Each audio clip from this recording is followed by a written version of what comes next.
Assalamualaikum warahmatullahi wabarakatuh. Selamat siang Sobat Indonesia di mana saja Anda berada. Senang sekali, saya Mariana Riki kali ini bersama dengan podcast bareng BPJS Kesehatan Boyolali. Dan di samping saya sudah hadir Kabag Kepesertaan BPJS Kesehatan Boyolali, Bapak Daru Kristianugroho, yang kali ini akan membahas soal program Sri Kandi. Baik, selamat siang Pak. Sehat? Selamat siang, alhamdulillah. Hari ini sehat ya? Semangat Pak? Semangat. Baik, luar biasa. Baik, kali ini kita akan membahas soal program Sri Kandi. Saya masih asing nih. Tentu saja Sobat Indonesia beberapa juga masih asing. Apa sih Pak program Sri Kandi itu?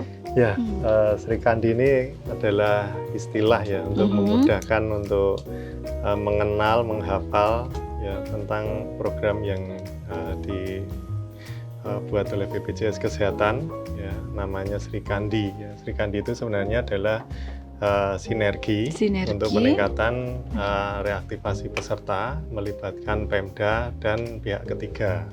Berarti ini adalah salah satu yang dilakukan BPJS Kesehatan untuk meningkatkan jumlah kepesertaan begitu ya Pak ya? Betul, pesertaan terutama yang aktif ya. Berarti kalau yang aktif berarti diminta untuk jadi yang mereka maksudnya belum menjadi peserta, diminta menjadi peserta dan harus aktif. Jangan jadi peserta aja gitu. Ya, jadi memang ada dua hal. Yang pertama kalau belum menjadi peserta, harapannya bisa menjadi peserta. Kalau yang sudah menjadi peserta terus non aktif karena suatu hal, ya itu nantinya harapannya bisa aktif kembali. Ya. Ini berarti ketidakaktifan itu bisa karena banyak hal ya. Karena itu ada program Sri Kandi. Dan kenapa ini penting Pak? Kenapa program ini harus ada untuk BPJS Kesehatan? Kenapa harus ada Sri Kandi? Itu kalau ditarik mundur ke latar belakangnya, ya ini pertama kali adalah untuk menjaga sustainabilitas program JKN. Harapannya program JKN ini bisa berkelanjutan sampai masa yang akan mendatang. Tentu saja untuk bisa sampai masa mendatang perlu ada kegotong royongan ya, gotong royongan antara yang sehat bantu yang sakit, yang mampu bantu yang kurang mampu. Di situ sehingga keuangan untuk penjaminan kesehatan ini aman ya untuk sampai masa mendatang. Nah, disinilah program Sri Kandi ini menjadi salah satu alternatif untuk solusi permasalahan yang ada, yaitu yang pertama masih ada masyarakat yang masih belum mendaftar sebagai program JKN ya. Nah, itu bisa karena banyak hal, bisa jadi karena saat pengajuan menjadi PBI, penerima bantuan iuran yang ditanggung pemerintah pusat, itu ada terkendala dalam tidak memenuhi kriteria, begitu bisa jadi ya. Iya, ada suatu hal sehingga ada permasalahan untuk pengusulannya.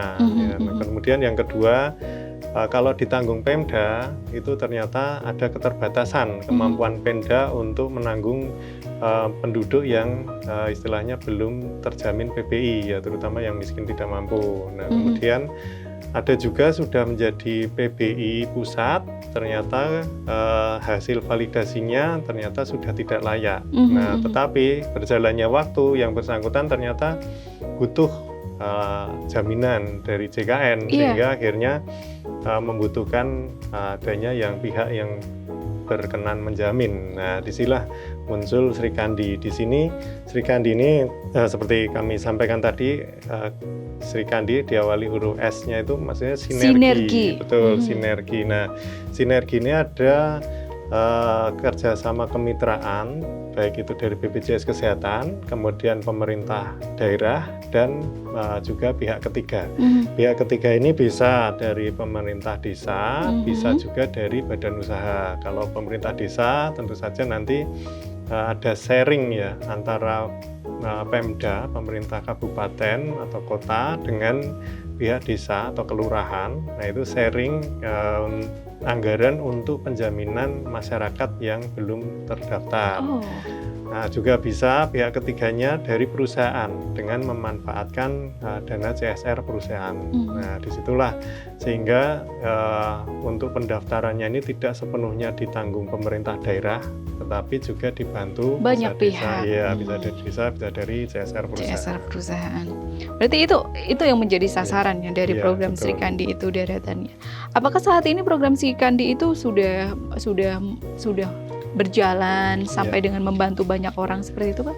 Nah, kalau di seluruh Indonesia ya tentu saja sudah ada yang menjalankan. Tetapi kalau di khususnya di cabang Boyolali ya, kami di wilayah Boyolali ini masih proses advokasi pendekatan. Nah, harapannya ya melalui podcast ini nanti ada pemahaman dan nantinya ada yang tertarik mungkin dari pihak perusahaan, badan usaha, penyaluran untuk CSR-nya, atau juga dari pemerintah desa, kemudian nanti bisa turut membantu Pemda. Untuk itu.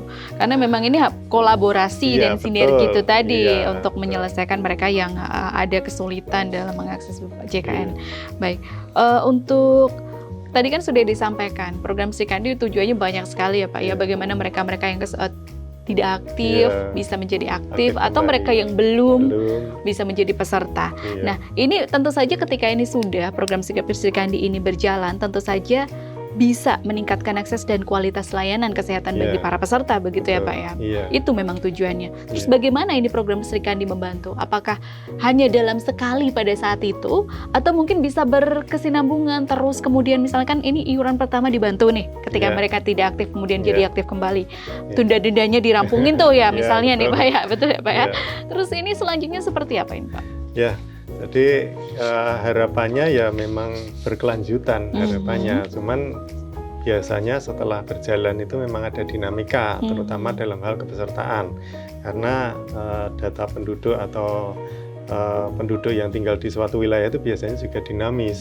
Ya kadang-kala pindah domisili, ya kemudian tambah kurang, ada yang meninggal, ada melahirkan ya, penduduk baru. Nah itu menjadikan setiap program itu juga dinamis nantinya. Tetapi ya harapannya ini bisa berkelanjutan. Justru kalau bisa juga nambah lagi ya, nambah dalam artian semakin banyak pihak-pihak yang peduli, ya, terutama dalam hal memastikan seluruh penduduk di suatu wilayah itu seluruhnya bisa terlindungi program JKN.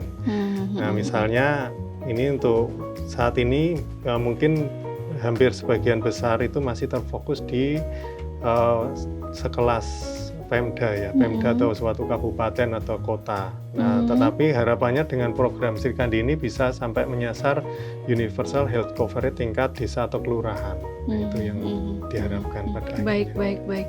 Berarti memang ini tidak hanya desa, kota juga bisa. Dan juga bagaimana program Sri Kandi ini disosialisasikan ke mereka yang itu Pak? Apakah ada sosialisasi khusus atau seperti apa? Ya, yang jelas saat ini kami sosialisasi terutama masih ke tingkat Pemda, kemudian dilanjutkan ke tingkat desa. Ya. Tetapi kalau untuk badan usaha itu kami lihat dahulu potensi-potensi badan usaha yang sudah menjalankan CSR. Nah, itu. Yang memang dia sudah ada CSR-nya, baru kemudian untuk ditawari program Sri Kandi ini. Iya, betul. Tapi untuk Boyolali masih dalam proses advokasi ya Pak ya, ada kasus yang seperti itu. Kalau data dari nasional, apakah memang program ini sudah mulai banyak membantu masyarakat? Mungkin ya paling tidak ada lah, seperti itu sudah ada Pak. Yang jelas ini sangat membantu Pemda, ya karena Pemda itu kan juga menganggarkan APBD untuk penjaminan yang ditanggung Pemda. Nah, kalau seluruhnya ditanggung Pemda tentu berat membebani anggaran daerah. Ya, nah, kalau ada pihak yang ikut berkontribusi, sharing ya iurannya, nah tentu saja meringankan anggaran Pemda yang bisa istilahnya nambah jumlah kebesaran lebih banyak dari yang tersedia anggarannya. Nah, itu yang arahnya memang di situ. Ya baik. Kalau untuk fasilitas khususnya Pak, apakah ada fasilitas khusus bagi mereka yang kemudian terdaftar di program Sri Kandi ini dari BPJS Kesehatan? Ya, kalau untuk manfaat layanan hampir sama dengan yang lainnya. Sama, itu sudah ada regulasinya, aturannya ya. Tapi yang jelas ini tadi dibantu itu khususnya ya. Tadinya nonaktif, bingung cari solusi ya.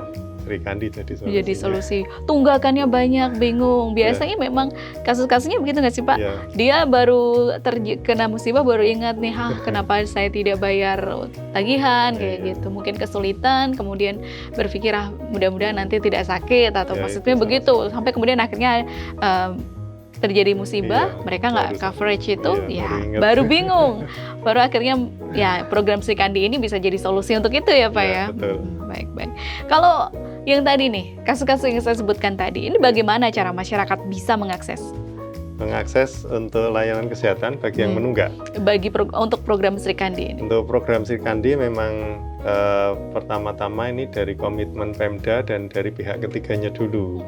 Kalau itu sudah jalan, nah baru nanti mekanisme masyarakat ini apakah bisa mengusulkan diri sendiri atau ditunjuk, nah itu yang nantinya akan ditentukan. Ya, tapi kalau gambaran awal biasanya ya dari Pemda dan dari pihak ketiganya yang menentukan sasarannya dulu. Ini contohnya begini nih Pak, misalnya saya nih nunggak BPJS lama banget, kemudian saya terkena musibah. Nah saya kan bingung nih Pak, saya bisa dong datangi ke Pemda misalnya, ke pemerintah desa, Pak saya minta bantuan begini. Ini misalnya ini kan mereka sudah mendengar program Sri Kandi. Pak saya tahu nih program Sri Kandi ini Pak, bisa begitu berarti Pak? Nantinya bisa, pada akhirnya suatu saat itu menjadi salah satu alternatif bisa digunakan. Tapi ya itu tadi, pertama harus dijalankan dulu. Dijalankan dulu. Berarti kalau belum jadi peserta, mungkin dia bisa daftar karena memang banyak sekali kasus begitu di lapangan ya Pak ya. Kalau belum jadi peserta ya ada beberapa alternatif skema yang bisa dipilih. Yang pertama tentu dilihat dulu yang bersangkutan ini mampu atau tidak. Kalau yang bersangkutan mampu membayar nanti sendiri. Nanti mandiri. Tapi Iya. kalau tidak mampu ya itu nanti bisa ada mekanisme untuk pendaftaran PBI, penerima bantuan iuran yang ditanggung pemerintah pusat. Nah itu alurnya ya pendaftaran melalui usulan dari Dinsos. Tentu saja yang bersangkutan ke pemerintah desa atau kelurahan nanti minta untuk diusulkan melalui aplikasi 6NG. Apa itu? 6NG itu milik Kementerian Sosial ya. Begitu. Dia misalnya kan biasanya kalau mereka PBI kan masuk DTKS ya Pak ya? Iya betul. Tapi kalau belum masuk DTKS, harus lapor dulu dia ke Dinas Sosial biar bisa dapat bantuan iur ya Pak betul. ya? Untuk pengajuan DTKS itu kalau teknisnya itu pakai aplikasi 6NG. Itu. Berarti memang ini masyarakat yang merasa ya dia tidak mampu, dia bisa juga secara aktif untuk lapor ke Dinas Sosial biar bisa dapat bantuan iur. Betul. Nah, alternatif yang satunya kalau ternyata sudah sakit duluan banyak kasus begitu. Baru pengusulan PBI kok belum ditetapkan kementerian.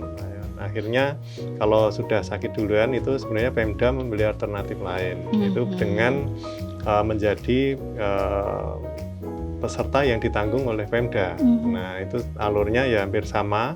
Nanti suruh minta surat keterangan dari desa atau kelurahan, SKTM, kemudian ke kecamatan, kemudian surat keterangan tidak mampu SKTM. Betul, kemudian setelah itu bukti bahwa saat ini mendapat layanan kesehatan itu dibawa ke mall pelayanan publik. Tapi yang perlu kami sampaikan di sini, ini yang kami ceritakan adalah di wilayah kami, karena belum seluruh wilayah di Indonesia ini mencapai istilahnya UHC, Universal Health Coverage. Jadi mekanismenya akan berbeda kalau di daerah yang memang dia belum UHC ya Pak.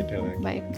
Luar biasa. Terus berarti memang kasus-kasus seperti ini masyarakat tuh harusnya mengedukasi ya kalau seperti ini, dapat info seperti ini biar dia tahu kalau memang dia kebingungan seperti itu paling tidak laporlah ke desa biar mendapatkan bantuan begitu ya Pak ya. Iya betul, memang paling bagus itu memang ya selalu melapor ya agar desa itu juga valid datanya ya. Kalau misalnya mampu ya sebaiknya melaporkan sudah mampu, jangan kebalik ya.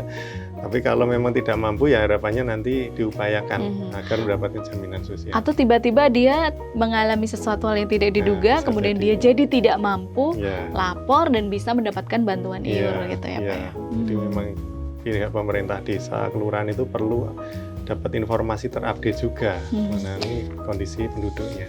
Baik.